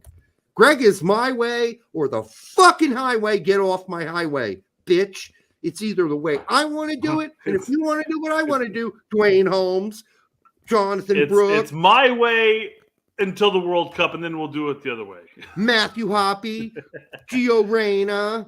Come on, we can go on. I got several more players I could list. Like, Greg has nothing to do with being vulnerable and working with players to answer questions to move the program forward. It's his way or no. So this discounts Greg. Greg's out based on this quote. Jeff is basically saying it here. Or he's saying Greg is not a leader. Yeah. I mean, I'm saying he's not a very good one. I think he's kind of saying that right now. I think he's a fake leader. He's a book read leader. That's not the kind of... You think Napoleon sat around and read a lot of books about being a leader? No, he never did. He just was a leader. Like, that's what good leaders are. And you can, like, say, well, fuck Napoleon. He's a fucking dick who conquered Europe or whatever. Yeah, but he was still a leader. We talked about this, and then I watched a couple of videos of like Napoleon's life simplified. So like it had like a cheesy animated cartoon talking about it. Yeah, there's a lot more that they really don't talk about him on this. We talked about every single talking point that we've talked about on that show. Yeah, we talked about Napoleon. Yeah, or was it afterwards? I don't even know if that was even after the show. Maybe after the show. You might have watched it afterwards. Yeah. But then when I watched it, I'm like, this is like literally everything Derek was talking about here. I didn't know half of this shit. I didn't do it based on that video. I've never seen it, but I do have about 50 books on Napoleon in my my library. All right, but I mean, people always compare him to Hitler. That's why I'm like, you're fucking morons. Don't know anything about Napoleon. All right. He conquered Europe, basically. That's why he's saying that. And then he lost it, and then he conquered, and then okay. All right. So, and then he says, we want to create an environment of self-learning and growth and development in the team. That takes a very specific type of leader. Yeah, I don't know where you're going to get one of those guys. So self-learning, is that the equivalent of going on to LinkedIn Learning and searching up high press? Let's see, high press. I'll watch exactly video on the high press on LinkedIn Learning. Gegenpress, yeah. Yeah, I don't know about this kind of fluffy bullshit. I mean, Marianne Williamson is running for president. She does not have time to be fucking the coach of the United States men's national team. I think you need to let go of the fluff a little here. You're fluffing up too much. This is too much flowers and sparkles and unicorns and rainbows. Can we just say, listen, I want a guy who knows what the fuck he's doing, has an assurance about what he wants to do, but connects with players and really wants to get the best out of them and challenges them to get better and but he's also willing to listen to their fucking feedback. That's how you say that. You don't have to be all goddamn fucking Marianne Williamson and break out, shoot fucking stars out your asshole and all this shit in this interview. Just talk like a real person. I find this language annoying. Well, David D says that's allowing players to be creative, not 3G. Yeah, it's not 3G. Now, he's using the same literative horse shit that fucking Berhalter uses, right? This is the kind of literative framework that Berhalter uses, but it's a different sort of way to speak about it specifically. So same literative, some same sort of framing the conversation in dogma, right? But maybe Crocker should write a book about it. I'm sure he has. It's called, and he has, along with this guy, Mr. Ralph Hasenhuttl. He wrote, these two guys got together. A lot of guys were asking me, or one guy, maybe two, were asking me, hey, Derek, you kept saying Hassenhüttl. What the fuck's up with that? Why are you drawing these conclusions? I'm drawing these conclusions because these motherfuckers wrote a whole program together. Yeah. So Betty Crocker and fucking Ralph got together and they wrote what's called the Southampton FC playbook. All right. And they were really close. They were good friends, like not butt buddies or anything, but on occasion, if somebody needed help, there was some Vaseline available and they would help each other out when necessary. Yeah. And from the quotes that we read, we can decipher that Hassenhüttl is not in fact American, right? No, he's Austrian. Austrian. But so that's not American, right? He's a firm believer in the Red Bull way, and Crocker approach. He was Red Bulling it before Jesse was Red Bulling it. In fact, Jesse learned a lot from Hasenhuttl. And you could almost call Jesse sort of a pseudo disciple of Hasenhuttl. Yeah. And so, I mean, if you're going to take the real deal, or you're going to take the who's the guy, the student of, then you're going to take the teacher, right? I'm going to take Ralph before I take Jesse. Well, and on top of that, again, take into consideration that it's either Ralph or it's going to be Jesse. Let's just assume that's going to be the case. Mm-hmm. He, again, pulling back the same quote that I literally brought to block out Berhalter here. It'd be great if it was an American coach. It'd be great if it was Jesse Marsch. But I think we're going to go with Ralph. I think he's made it pretty clear that unless he's just doing it for, the extra Twizzler, involved in this, the chewing the candy or the Whoppers or the whatever candy he's trying to feed us all here. Because listen, a lot of us are now really suspicious of this kind of language because of fucking Greg. Like when we hear this sort of Fruit Loop language, we're kind of like, okay, this sounds like some shit you read in a self-help book. Mm-hmm. I'm a little concerned that my fucking sporting director sounds a lot like Greg Berhalter. He's just using a different approach. And I don't like that because it's the same fucking language. Just like talk like a fucking human being. Like go hang out with Bruce Arena for a second and learn how to like talk like a person, like a real fucking person. But they're all into these philosophies and this dogma. And it's like, dude, I can hear it in the way you speak. Like, you don't need to talk to us like that. Just give us it straight, man. You don't need to flower this shit up for me. Nope. Ralph is manager. Jesse is the assistant. I don't think Jesse's going to take any assistant job. I think Jesse's looking for, and it's been really close to, a new job in Europe. And I think he's probably going to stick around. But I do not believe Jimmy Conrad, our dear friend, when he says that Jesse's only interested in a club job. I think that he's interested in a lot of different kind of jobs. And I'm not talking about hand jobs. I think he would take he'd take the U.S. job if it were offered. But I think, I do think that's the thing. That's the thing, though. If the jobs, I'm sure he's going to take the call and he's going to talk and he's going to go through the process. Whether or not he gets it, it's a toss up at this point, and it really depends. I think toss up. I saw what you did there. Ew. So I mean, it just depends. But I feel like he was in a situation where he doesn't want to take a relegation bound team and hope to God that he can get a result or two that prevents them from being relegated, and then judge whether or not they're going to keep him for the next season. I think he's like, you know what? I'm kind of cool just chillaxing for the remainder of this season and seeing what opens up and my opportunities moving forward. What opens up? Yeah. Where? What opportunities? Yeah, no, you're right. It's like, he wanted longer contracts than any of those teams like Southampton were going to give him, which, I do hear the rumors are that Betty was the one that was working on the deal with Jesse for Southampton. He was the one saying, "Hey, let's bring in, Hassenhüttl Light. Let's bring in Hassenhüttl Light. Let's bring him in, and he'll save us." But he didn't want to give Jesse a long-term contract. But basically, you can go back and look at the way the Southampton plays and the way they operate and the way the Southampton playbook is, and what it all is basically Red Bull ball, right? Now, you would hope that would be, and you would hope that even Hasenhuttl at this point is coming around to the point where he's like, okay, yeah, I'm going to play Red Bull ball, but I'm going to temper it a little. I'm not going to go balls out 100% the whole game. But then you read some of the quotes from Hasenhuttl and ask about his playing style. And he says, and I quote, "Pressing, hunting, be hungry. When you have the ball, find a quick decision, quick transition to the front. It's about being emotional, being full of passion. Also, keep the tempo on a high level and don't slow down the game ever. That's what I think the people want to see." I don't know. We saw that with Jesse Marsch when he had Leeds, and that was just like watching shit fucking slide down a fucking window pane. So I don't know how that's always fun to watch, because it wasn't fun to watch.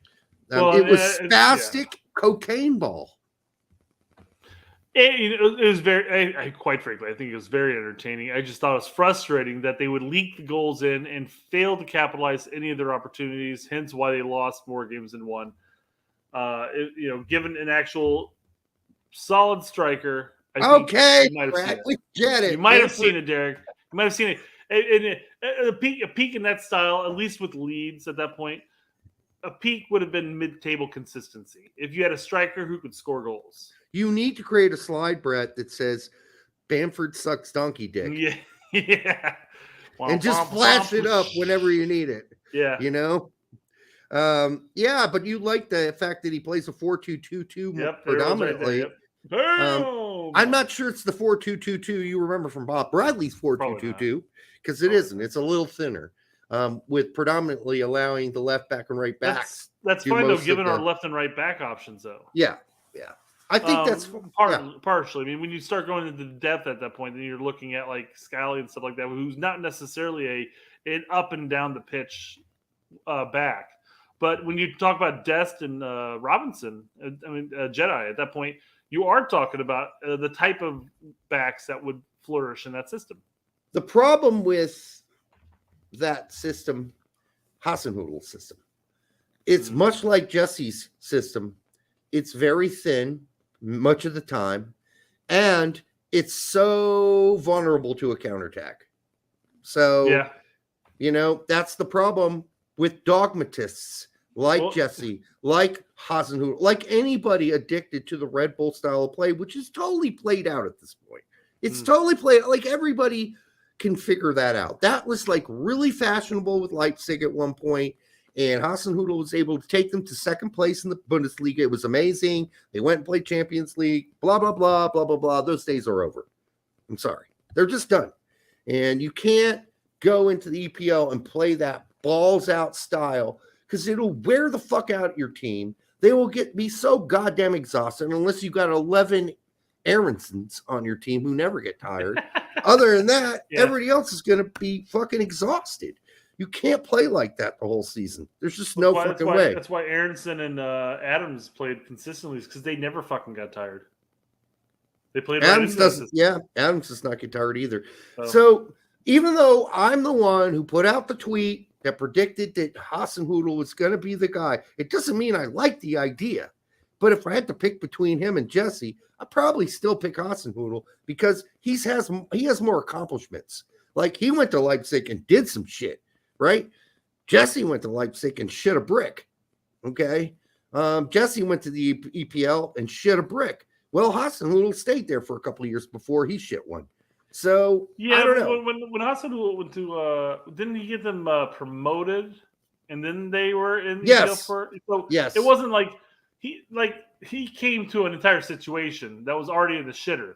He kept him up. Maintained to keep him up. Yes, he kept him up. Yep. And then continued playing his style, and it didn't pan out. And I'm not going to beat the same fucking drum that I've beaten multiple times this entire show. So I'm not going to say the same thing. But it was unfortunate. But on top of that, to your point that you made numerous times over the entire season, his inability to change the system and to be flexible is what ultimately caused him. Because at that point, you're seeing something not working. Change it up a little bit. It's got to be Mix changed. it up a bit, and especially gauge it for who you're playing. When you're playing the bigger teams, his style worked well. Worked against the teams who want to sit around, Chelsea at the time, fuck Arsenal, around past. Yeah, all those teams. Liverpool. They did well. Then you played like the mid-table, low mid-table, and all of a sudden they're just like, we're just going to kick it over your head, like you said. 100% worked. It worked against them. It worked against them. Let me rephrase this.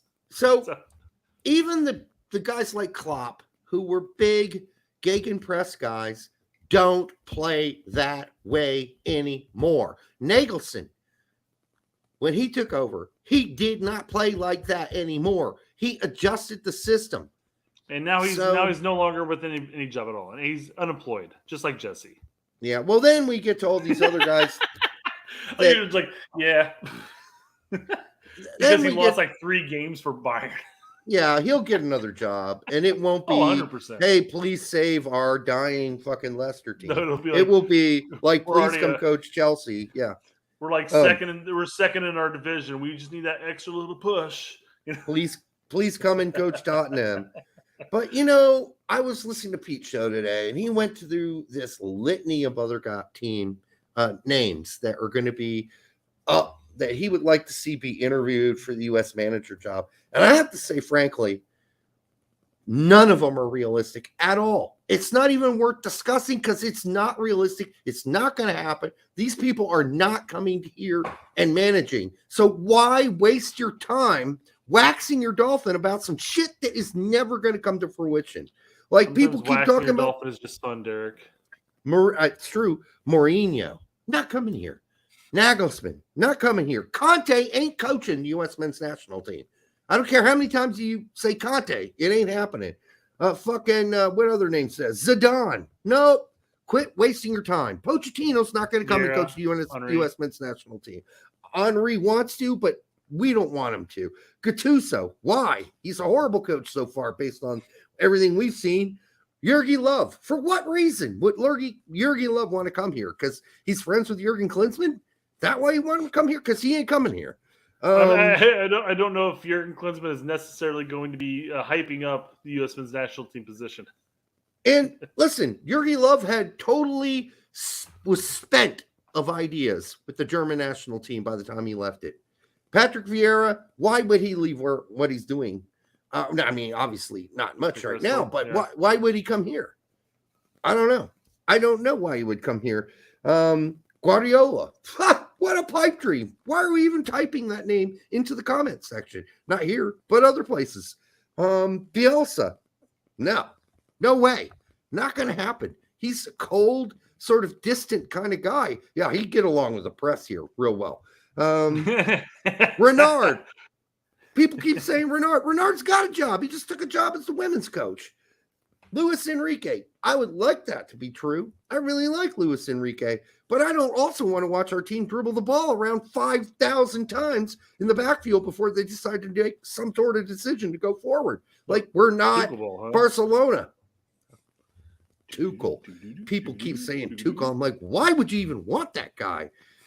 Why? What is so? I mean, Tuchel ball. He's killing it with Bayern right now, so you might as well throw his name in there. I watched Tuchel ball at Chelsea. I want to stab myself with a fucking ice pick. It was so boring to watch. Adrian, no, thank you. Materazzo. Frank Lampard. How about that one? No, Frank Lampard, guys. No. Steven Gerrard. Okay. Oh, here we go. How about Tata? Now we're just, that's all Jesse Marsch. He's just being irritable. Jill Ellis. Don't even get me started on Jill Ellis. All right, last one, Claudio Reyna. Wish, but he kind of fucked himself in the ass. No Lopetegui. I love Lopetegui, by the way, but I think it's a little too late. Don't you think? We already jolted him, and he's still got a job. Rafa Benitez.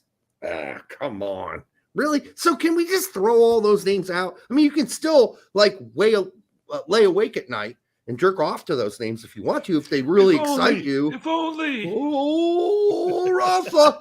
Oh, yeah. USA. Right, USA. where to go? But none of those going to happen. None of those. There you go. I mean, I would listen. I've heard people say Hugo Perez. Hugo Perez deserves a fucking interview, but he ain't going to get one. It's unfortunate. He deserves one, but he ain't going to get one. So we got to get down to the brass taxes of reality here. So, all right. So we just went through the list. I hope I didn't, ruin anybody's late night jerk off dream. But, you can pretend it's still possible if you want to. You don't have to listen to me. This is my one jackass's opinion on the fucking internets, on the interwebs. All right. What else we got, Brett? I think we're done with this segment, aren't we? Did we cover everybody? Names here. Good Lord. There's a lot of names popping up here. So we will still. There's Chris Klein. There's Ramos. There's Ramos. Where's Ramos? Cherundolo. Yeah. Cherundolo's might be the only U.S.-based domestic coach I would consider at this point. I'd certainly take him over Greg. If Greg is seriously still in the conversation, which I don't believe he is, because we just went over the reasons he's not. He's not a leader you can mold, because they want to mold a leader. They want to create a leader. Well, fucking Greg's already a leader, dude. He's the fucking best leader you've ever seen. This dude is always trying to perfect his leadership. He's never done perfecting his leadership, but he's one of the best leaders you've ever seen. He's one of the best 200 leaders in the world, which is why he was invited to the fucking Immoral Leadership Conference, because he's one of the best at it. All right. Name I'll throw out is Steve Cooper. I don't mind Steve, but, don't you think he's got kind of some shit in front of him right now? Oh, that might be a different Cooper. Steve Cooper was a U15, U17 coach while Crocker was head of development. Also Welsh, like Crocker. Only issue is he has a face. Okay, it's the same Steve Cooper then. He's a face only a mother could love. Yeah, I think Coops might hold on to his job if he can just keep Nottingham Forest out of the bottom. Greg doesn't have a chance in hell. I guess Jesse may be the favorite for Americans, but it does seem Ralph may be the favorite out of everyone. Damn, Chris, thank you for jumping on board my idea. That's just wonderful. I feel like somebody else believes in what I said. Where there's smoke, there's fire. I'm perfectly fine with Hassenhüttl. I'm just surprised he'd come here. Well, he hasn't had a job for a while, Chris. It's the one thing. Since November. It was November because I had to look that up. Yeah, he got let go from Southampton in November. Although he was spoken of as a possible Leicester replacement, it never really happened. And there was another job he was up for. I can't remember what one, or at least there were rumors about it. But yeah, I think the job's open. And as long as Hassenhüttl doesn't come in and be a total fucking dogmatic prick, I think he could do really well. I think he would need to kind of take more of a club approach to the philosophy, the Gegenpress philosophy. I think he'd need to lighten up on that and say, listen, we don't need to press the whole fucking game, or, we can play a mid-block at times if needed. So that's what I need to hear from him. But that's actually what Crocker needs to hear from him. My problem with Crocker is Crocker going to want to hear that from him? Or is Crocker already bought into the Gegenpress Red Bull ball style of play so much that that's what he actually wants? For all the disinformed CF tribe members out there, who's CF? Center forward. Oh, okay. Oh, we're back on the hammering the center forwards again. Yeah. We're the worst center forwards in the world. Well, here's the stats for Haji Wright so far this season. He's got 16 goals. That's counting the wonder goal from World Cup that he got. Yeah. But 16, he's scoring. He's scoring in and around the penalty area predominantly. It's good to see. Can you get to the point? What's the point? I guess we'll get to things. Pepe has 11 in and around the penalty box, and then the 6 are outside the box. We know this. So he's scoring goals. That's good. I'm guessing this is what? Didn't you go too far? What's his face? Boyd. Here's Boyd. Okay. Very All right. much a Peacock-esque, within and around the 6-yard box. Okay, you're gonna make me go all fucking South Park here in a And second. here's Sargent. Sargent's played 15 matches, 1,200 minutes, only 7 goals, and then he's scoring all over the place. Okay. But he's scoring less. He's scoring less, Derek, and we, Okay. along with other content creators and other people, are hyping Sargent above and beyond Okay. these other true in and out center forwards. All right. Well, that's fine.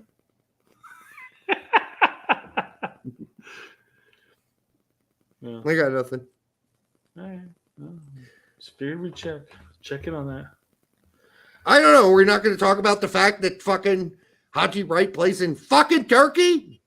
We're not going to talk about that. We're not going to talk about the fact that Tyler Boyd plays in 2 Bundesliga. I mean, there's a difference there. There's a big difference between 2 Bundesliga and the championship, even. I'm sorry, there just is. I honestly don't know the difference between those two. I don't know how big of a gap there actually is. So I'm not going to make a statement against that. Okay, it's the difference between Ron Jeremy and like your average porn star. That's the difference. The difference between 12 inches and 7. Okay? It's significant enough to notice. Okay. If you're the chick that has to take it. Right? Sure. Or you're being asked to motion of the ocean and all that, I guess, but or if you're being asked to blow your own horn, it's a lot easier to get to 12 than it is to 7. All right? So there you go.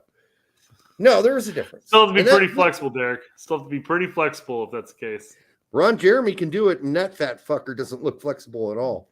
Or he used to be able to do it. I don't think he can do it anymore. But he might be doing it in jail. We have no idea. Well, he's doing it to others in jail. I don't know. We'll see. Hey, the thing is, Berlin, we get your point, but I just think we need to be really fair. And I know you've been like, we supported your Terrence Boyd obsession. We really have. When Terrence Boyd was tearing it up, we talked about it every time on this show. So we're going to continue to do it if he gets back to form and starts scoring again. And I agree. If you're going to tout other players in 2 Bundesliga and talk about them like we used to talk about Julian Green, then why not talk about Terrence Boyd? I agree, especially when we can't score anywhere else. And I can tell you, I really think that scoring in 2 Bundesliga is just about equal as scoring in the Turkish league at this point. I don't see. I was going to question whether when you start talking about the difficulty level across the board, like even Holland, where you benefit being an offensive minded player, where there's less overall focus on the defense because you're constantly attacking. I've heard that. I don't know. But I watch enough. I mean, listen, if you're playing for Ajax, Feyenoord, PSV, any of the top teams in Holland, you have good defenders. The problem is top the lower ones. Yeah, top teams. I agree. Occasionally you'll see a team like Heerenveen be really competitive through a whole season because they have a good defense. But generally, the best teams have good defenses, and maybe a couple other ones. Like Utrecht's defense sucks. So here's the biggest drawback for Terrence. He's 32 years old, and you're talking about limited call ups. You're always performing in Nations League and Gold Cups, and there's not many friendlies anymore. And you're looking at very limited opportunity. And when you're 32 years old, and you'll be 35 at the World Cup. 30, yeah. But I got one word for you. Zlatan. He's no Zlatan though. No. No. I don't think Berlin knows that. Don't say that, Brad. All right. I thought his nickname was Terrence Zlatan Boyd. All right. Come on. Hey, we love Terrence Boyd. We're just busting your balls, Berlin. Alex Martinez, what makes a good coach? Does coaching big teams, being popular, make a great coach? Focusing on slow process, long term, getting to a club and winning quickly. What makes a good manager for the U.S. men's national team? For the reason I feel we should get legends coaches in CONCACAF like Tuca. Tuca? Are we talking about the same Tuca, or is this another Tuca? I don't know. Is there multiple Tucas? It's a nickname. It's a shortening of a name. Tuca, what's his face? Help us out. Anyhow, that's a lot of questions, Alex. What makes a great coach? We've been talking about it the whole game. I think the main thing is a great coach isn't necessarily a dogmatist. A great coach is flexible and adjusts to the best players that he has available to him. Tuca Ferretti. Thank you. Does coaching big teams being popular make a good coach? Toucan Sam. I didn't know if it was short for some other coach I'd never heard of before.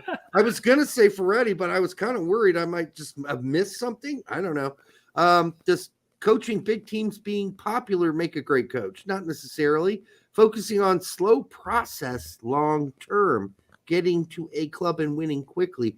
Yeah, none of that makes a good coach. What makes a manager good manager? Well, we've talked about that. For the reason I feel we should get legend coaches in CONCACAF like Tuca Ferretti. I don't think that's necessarily the best answer there, Alex. I'm not seeing you tell me the upside of hiring Tuca Ferretti for the United States men's national team and what he could bring us that nobody else could. Well, I mean, and outside of the fact that USSF is hell-bent on creating a system for the national team as a whole. That's the other problem. I think a coach like Matarazzo would be ideal because we've seen him, and Perez even to that point, we've seen them both deal with significantly less and have to adjust accordingly. And that's what flexible. We've got a very talented young squad, yes, but at that point you should not at the national team level. We said this all during Berhalter Ball. You should not be enforcing a system because you don't have that much time to work with them on the system. Now, I guess the idea is that, well, the system is going to keep being implemented over the course of the next handful of decades. Ergo, we won't have to worry about working them in the system. The system will be there, and that's how they play. Let me give you a great historical example of flexible versus non-flexible. Okay, Napoleon, the French army, flexible. He's the first guy to create divisions that have their own cavalry, infantry, artillery. Small armies, basically, yeah. Yes, they're totally autonomous. And they all travel down different roads as they head towards the same city, right? But they're all taking 5-6 different routes there. Other armies, Austrian army, very, very rigid, very much like one guy needs to be in control, calling the whole thing, and is very suspicious about and worried about his other managers, right? And his other generals having control. They don't want to have that sort of flexibility. They've got to know exactly what's going on at all times. They don't have the flexibility to do their own things.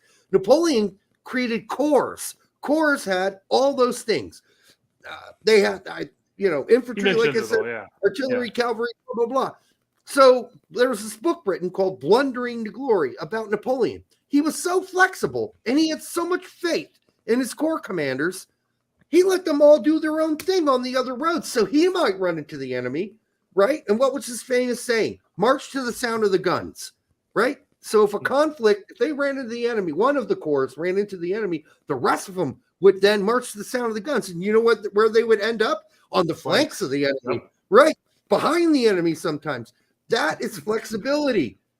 Like, we can't be Austria here. We got to be France. Derek's giving Napoleon a reach around. I would never give that little cunt sucker a fucking reach around. First of all, he had a venereal disease. All right? I might do it with a rubber glove, but only if he paid me handsomely. Derek is a Corsican. Actually, I wish I were. That'd be really cool. I'm actually German and Manx. Gargle. We know Pete's been calling him Richer for so long. Yeah, I don't have much French. Sorry. Derek's mom's maiden name is Bonaparte. It's actually Walrath. All right, let me go back at Chris Gary's coming here. Chris Gary for $1.99 says, am I the only one who thinks Ted Lasso season 3 stinks? I'm guessing Diaz is not supposed to be there. Well, Chris, I haven't started season 3 because I'm waiting for it to binge.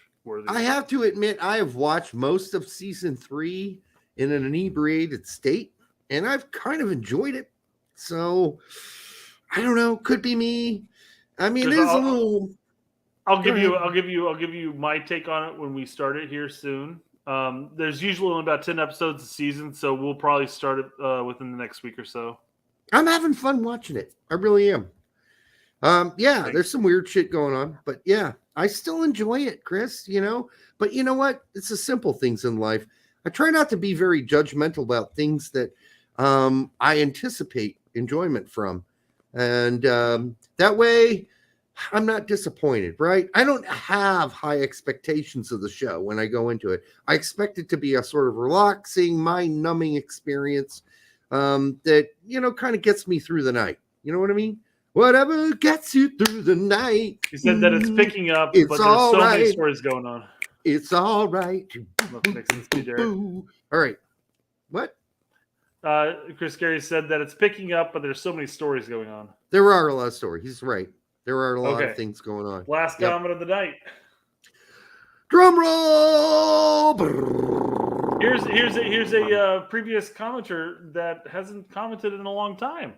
Fred Baker. Don't worry, I still get PMs from Fred. Or DMs, sorry. Anyone but Jesse. I hope we go for Caleb, not Fred, but you know who. All right, anyone but Jesse. I hope we go. Whoever the guy, anyhow. Anyone but Jesse. I hope we go for a Caleb Porter or a Steve Tarantula. I will deal with Tarantula. I'm fine with that. Caleb Porter's been a roller coaster, dude, for me. Didn't Porter like manage one of the Olympic teams or something like that at one point? Or am I spacing that? I don't think so. No, I know we went from obviously Portland to Columbus, or was it Columbus to Portland? But I thought there was something in there between, somewhere in there. I could have swore it was an Olympic cycle, but I don't know now. But he goes on to say, I would have said Greg Vanny, but ... he's kind of terrible. Well, why were you going to say Greg Vanny then? For shits and giggles? I don't know. Also, just say no to Red Bull Ball. I am with you, Fred, on that one. Anybody who is just like ready to embrace the horrible, like static, like not static mind thinking is what I'm saying, and the dogma of Red Bull Ball, which has lost its luster since Hasenhuttl took Red Bull, or Leipzig, excuse me, to second place in the Bundesliga. Since then, it has fizzled. It isn't what it used to be. Southampton played high press ball. That's why they are where they are now. Leeds played high press ball this year. That's why they are where they are right now in the EPL. So I think we need to be really calm about this. You know, Jesse was able to save Leeds in his first season there because he said, and I quote, "I don't have time to incorporate my system, my way of playing into the team. I'm just going to have to do the best I have with the simplest system we can build at the time." And guess what? He saved them. And then he spent all summer, or the whole, Well, then he had time to put his system in there, yeah. And it's not good. It was good against the good teams, but not good against teams they were supposed to be. We talked about that, yeah. Yeah, I know. Yeah. It's just like, I hope people understand this, Brett. Like, I mean, it's very frustrating that we're going to turn into Red Bull USA, and I just don't want that to happen. I don't want to hire Jesse Marsch. Like I mentioned before, what I say was what I say the Red Bull tasted like. It's like something piss and garbage. Yeah, garbage and piss had a baby. That's what it tastes like. Had a baby was kind of a weird, non-needed additive to the comment, as if piss and garbage can fuck, because they can't. Because piss is a fluid and garbage is, well, easy to. Okay, there we go. We're going to do that, I guess. What's one man's garbage is, okay. Anyhow, we didn't get to everything we were going to do tonight. I don't know. Maybe we did. We covered just about everything. Yeah. Okay. I did notice watching our videos from back in 2011 and our interviews with Tony Santa and Bobby McMahon. Mm-hmm. I noticed how much smarter I was then. A decade of drinking and smoking will do that to you, Derek. I don't know. I guess I cared more then. Like I actually worried about, because we couldn't swear, remember? So then all I did How was, did we do that? I don't know. Well, I mean, you're going to have Bobby McMahon on your show and swear like a sailor. Yeah, know? he's got to accept it. He's coming on our No, show. we never did that. We didn't do that with Tony Santa either. But I mean, I was watching those two in particular. I didn't watch that long, but I'm like, damn, I'm using like a bunch of big ass words. Shit, what am I doing? Why am I doing that? Because I used to talk like that, apparently. Now I just say shit and fuck. I don't waste my time coming up with these like really extravagant words to explore or explain something. That's kind of interesting. Anyhow, as we said tonight, thank you for, well, we haven't said yet, but thank you for being here, watching the show. Make sure you hit that like fucking button. Hit it. Yes. It's not that hard. You don't even have to like slam it or jam it or punch it. People tell you to punch it. Just take a phalange. Smash that like button. Take a phalange and lightly tap it. That's all you need to do. Like it. It helps us because we're getting fucked by YouTube. And if you don't like it, we're just going to continue to take it up the asshole. What's your old handle? What's your handle with all the old videos? I don't know, Brett. But if you guys, we'll post it on Twitter, okay? Yeah, just look up if you look up the straight red card and then put in like Derek Ritchie. Now that's going to bring up all the new stuff. It should be Derek Ritchie is your handle, I believe, if I remember correctly. But if you do like D-Rec at the straight red and straight red card in the search, you'll get some of the older shows, cartoons. And then if you click on obviously the home of that, you'll be able to find our old shows and our older interviews. It's probably populated with all kinds of shit because we stopped doing that and I used it for other things. Like I put up videos there. I don't know what I put up, but mostly like music videos and other projects I was working on at the time. So have fun with that because there's a ton of shit on there. That's for sure. Again, I want to thank everybody for hanging out with us and just being our family, if you will. I don't want to get too corny or anything, but I do want to again reiterate: do not fuck sisters unless it's just sort of a combined combo sister thing. Then it's okay because that's no trouble in that apparently. Until the next time on the Straight Red Card, we'll see you on Monday.